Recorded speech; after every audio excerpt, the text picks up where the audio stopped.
Hai teman-teman, nama saya Alif Apriansyah. Kalian pernah nggak sih melihat sungai yang dulu jernih sekarang penuh sampah dan berwarna coklat? Atau mungkin kalian pernah mengalami tiba-tiba air di rumah mati dan harus menunggu lama sampai bisa dipakai lagi? Nah, masalah ini sebenarnya nggak cuma terjadi di satu tempat aja, tapi di banyak daerah. Bayangkan kalau kita kehausan dan nggak ada air sama sekali, atau saat mau mandi tiba-tiba air nggak keluar. Padahal, air itu sumber kehidupan kita semua. Tapi sayangnya, banyak yang belum sadar kalau air bersih sekarang makin langka.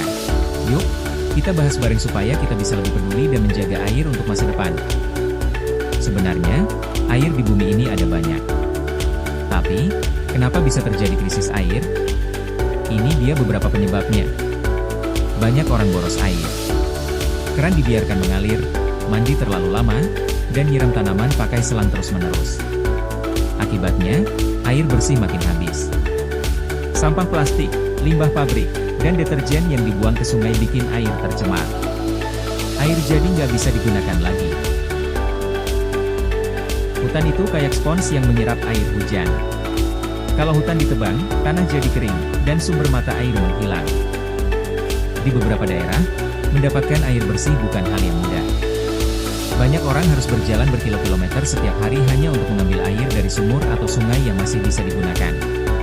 Bahkan, ada yang harus antre berjam-jam demi mendapatkan beberapa ember air untuk kebutuhan sehari-hari. Padahal, kita yang tinggal di perkotaan seringkali membuang-buang air tanpa sadar. Air yang tercemar bisa membawa berbagai penyakit berbahaya. Misalnya, kalau kita minum air yang kotor, bisa kena diare yang bikin tubuh lemas karena kekurangan cairan. Selain itu, ada juga penyakit seperti kolera yang menyebar dengan cepat dan bisa sangat berbahaya kalau tidak segera ditangani. Tanpa air, tumbuhan mati, sawah kering, dan kita bakal kekurangan makanan. Tapi tenang, kita masih bisa menyelamatkan air dengan cara-cara ini. Matikan keran saat nggak dipakai, jangan biarkan air mengalir terus-menerus tanpa alasan. Saat mandi, gunakan air secukupnya, karena terlalu lama mandi bisa menghabiskan banyak air bersih. Kalau memungkinkan, gunakan kembali air bekas cucian untuk menyiram tanaman atau membersihkan halaman, supaya nggak terbuang sia-sia. Buang sampah di tempatnya, karena kalau sampah masuk ke sungai, air jadi tercemar dan nggak bisa digunakan lagi. Selain itu, jangan buang deterjen atau bahan kimia ke saluran air, karena bisa merusak ekosistem sungai dan membahayakan makhluk hidup di dalamnya. Hutan punya peran besar dalam menjaga ketersediaan air bersih.